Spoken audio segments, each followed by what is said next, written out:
Es increíble, y podemos decir tristemente increíble, que muchas veces sucede en personas que tienen fe, al menos inicialmente digámoslo así, que no logran hacer la relación entre su fe y su vida diaria.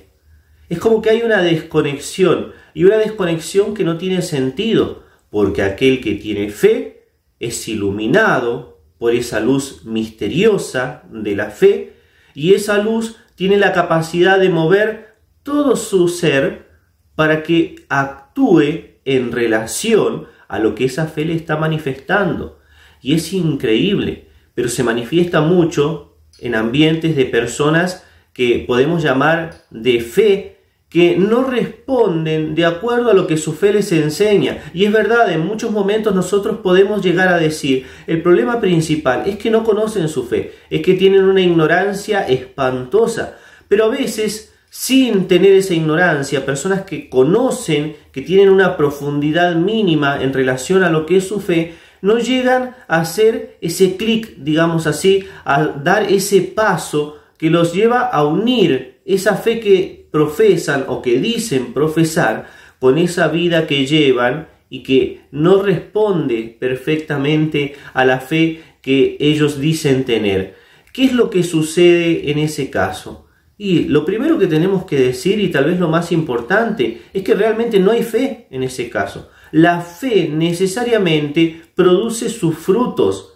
Cuando se coloca una causa, y aquí tal vez estoy un poquito más en un tema filosófico, necesariamente esa causa producirá sus efectos propios.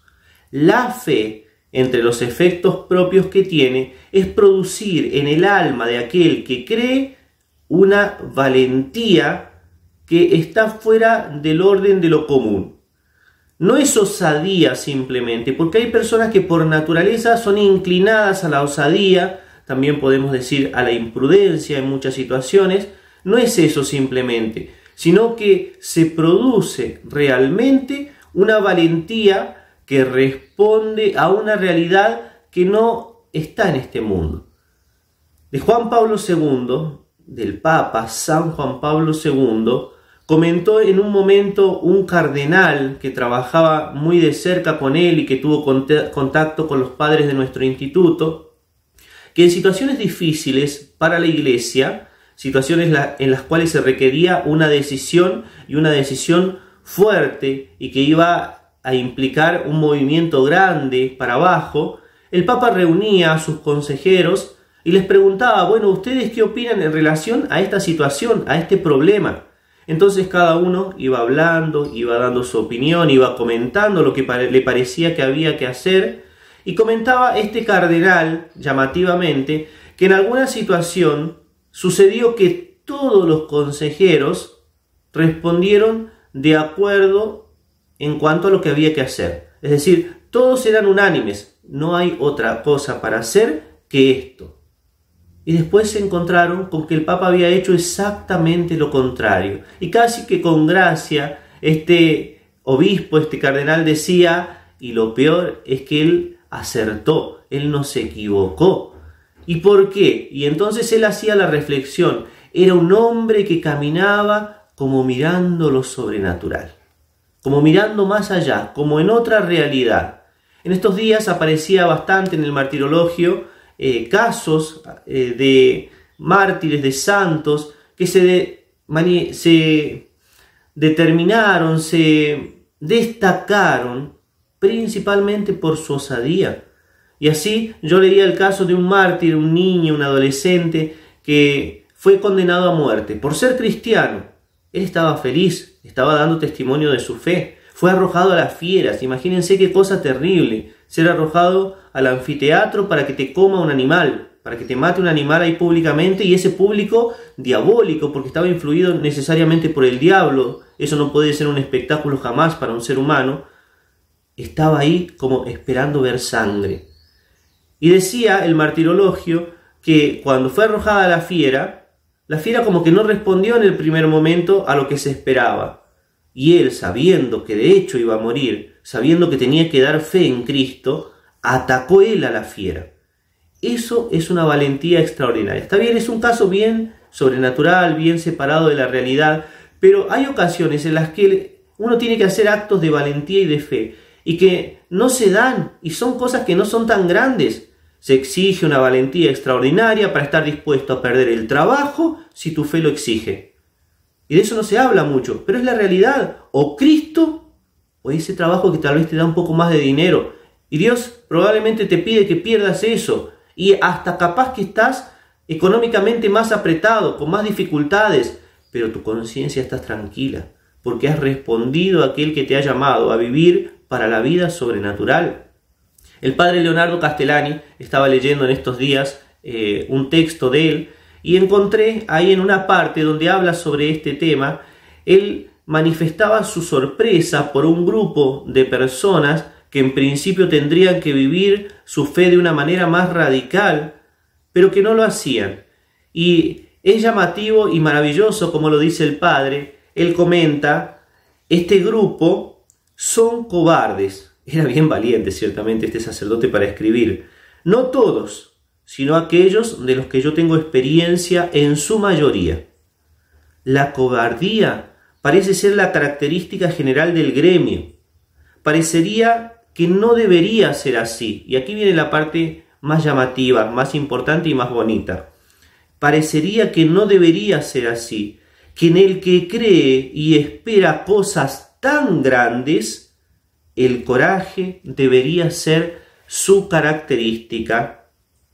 O la fe, acababa el padre, no sirve para nada, o estos simplemente no tienen fe. Y ahí vamos cerrando nuestra idea. A veces podemos recibir este reclamo no del padre Leonardo Castellani, sino del mismo Dios, que nos pide y nos exige: hagan un acto grande, hagan un acto que responda a su fe. Manifiéstenme que realmente creen en mí y que están dispuestos a dar la vida si es necesario por esta fe, sabiendo que hay otra vida, que hay una eternidad y que no podemos poner nuestra morada, nuestra casa aquí. En algunas ocasiones, ese manifestar, esa valentía, no tendrá relación necesariamente con perder el trabajo, con perder la vida o con perder una posición social, pero a veces tendrá relación con un enfrentar al peor enemigo que tenemos en este mundo, y somos nosotros mismos. Tendrá relación con el poder doblar rodilla cada día, y a pesar de ser sacrificado y de tener que matar parte de mi tiempo, rezar, y rezar como es debido. Tendrá relación con el hecho de agarrar un libro, dejar un poquito el celular y hacer lectura espiritual, llenar el alma de esos ejemplos de los santos que tanto nos estimulan.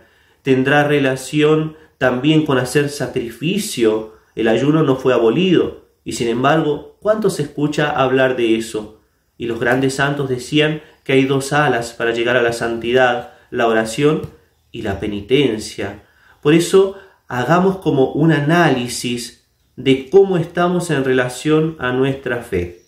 Amo al Sagrado Corazón de Jesús, decimos y decimos mucho, y nos enternecemos ante esa imagen del Sagrado Corazón de Jesús.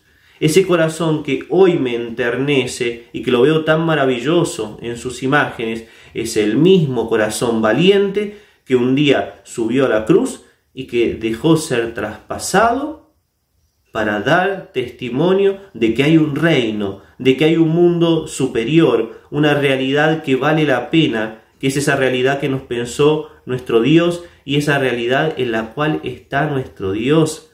Vivamos de la fe, seamos valientes, luchemos con coraje, actuemos como verdaderos católicos, no nos acobardemos ante nadie. Con valentía y con vigor vamos a enfrentar este mundo, vamos a enfrentar también las insidias del demonio que existe y sus insidias existen, y enfrentemos a ese enemigo terrible, el peor que tenemos y el que más puede llevarnos a traicionar a Jesús, que somos nosotros mismos. Confiando en Él, trabajando en nuestra fe, ciertamente que lo vamos a conseguir. Por eso, ánimo, coraje, a no bajar los brazos. Dios quiere que vos, Dios quiere que yo seamos santos y santos canonizados. que no tengamos miedo de lo grande, porque hemos sido creados por nuestro Dios para lo grande. ¿Qué más grande que el Dios Todopoderoso, que hizo el cielo y la tierra, que la renovó por la redención y que algún día volverá con poder y gloria para juzgar a vivos y muertos? Ese día, qué alegría enorme que habrá en los que fueron valientes.